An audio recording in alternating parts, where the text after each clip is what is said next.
महाराज श्री दशरथ विकल हो गए, व्याकुल हो गए। महाराज श्री दशरथ कहने लगे, धर्म बंधेन बद्धोस्मि नष्टा च मम चेतना। मैं क्या करूं, इस कैकेयी ने मुझे धर्म के बंधन में बांध दिया है, मुझे मेरे राम की सौगंध खिला दी है। अब मैं राम को वन न भेजूं तो भी अहित राम का होगा, राम को वन भेज दूं तो मेरा बेटा वन के कष्ट को कैसे सहन कर पाएगा। ज्येष्ठम पुत्रम प्रियम रामम द्रष्टुम इच्छामि धार्मिकम। कोई मेरे राम को मेरे पास बुला करके ले आता तो मेरा कर्तव्य क्या होना चाहिए, मैं इसका निर्णय कर लेता। महाराज श्री दशरथ गिरे और संज्ञा शून्य हो गए। प्रातः काल होने को है, प्राची दिशा में लालिमा छाने को है। ब्रह्मर्षि वशिष्ठ अपने शिष्यों से घिरे आ रहे हैं।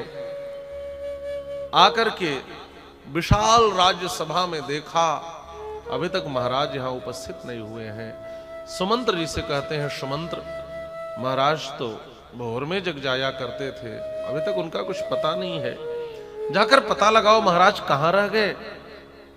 कुछ ही देर के बाद मुहूर्त उपस्थापित हो जाएगा, जाओ पता लगाओ।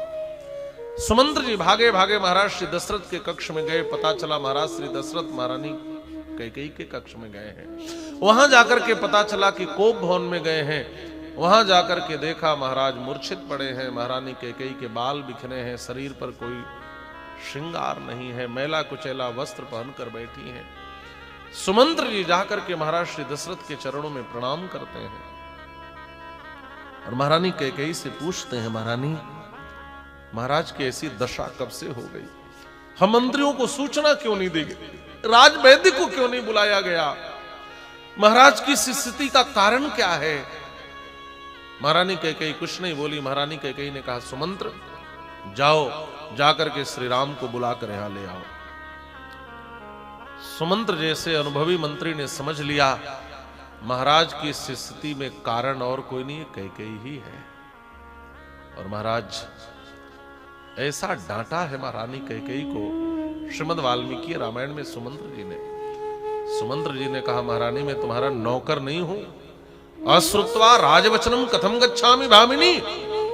मैं जब तक महाराज के वचन नहीं सुन लेता मैं यहां से जाने वाला नहीं हूं। क्या किया है तुमने मेरे महाराज के साथ।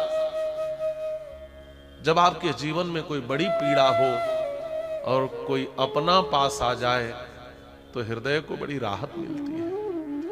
सुमंत्र जी की आवाज जब कर्णपुटों में प्रविष्ट हुई तो महाराज दशरथ की आंख खुल गई।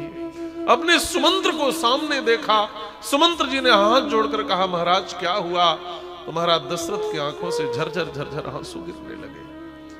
महाराज दशरथ रोते हुए कहते हैं, मेरे मित्र मेरे सुमंत्र सुनो, जाओ मेरे राम को बुला करके ले आओ। सुमंत्र रामम द्रष्टुम इच्छामि शीघ्र माने सुंदरम। जल्दी से मेरे राम को मेरे पास बुला करके ले आओ। अपने महाराज की इस अनंत पीड़ा को देख करके सुमंत्र जी आगे कुछ नहीं पूछते हैं, तुरंत आज्ञा का पालन करते हैं। भागे भागे प्रभु श्री राम के महल में आते हैं। राघव जल्दी चलो, तुम्हारे पिताजी ने तुम्हें बुलाया है। प्रभु श्री राम रथ पर बैठ करके कोप भवन की ओर चले हैं। सारी अयोध्या में हल्ला मच गया। सुमंत्र जी श्री राम को लेकर जा रहे हैं, इसका मतलब वह मुहूर्त आ गया जिस मुहूर्त में श्री राम राज्याभिषेक होना है। अयोध्यावासी घर बार छोड़ करके उस रथ के पीछे दौड़ने लगे। महर्षि वाल्मीकि वर्णन करते हैं, इस दौड़ने वाले में सब तो दौड़ रहे हैं लेकिन दो असमर्थ हैं। एक ऐसा व्यक्ति है जिसके पास पांव नहीं है, एक ऐसा व्यक्ति है जिसके पास आंख नहीं है, एक अंधा है, एक लंगड़ा है। सब दौड़ रहे हैं, वो दोनों दुखी हैं।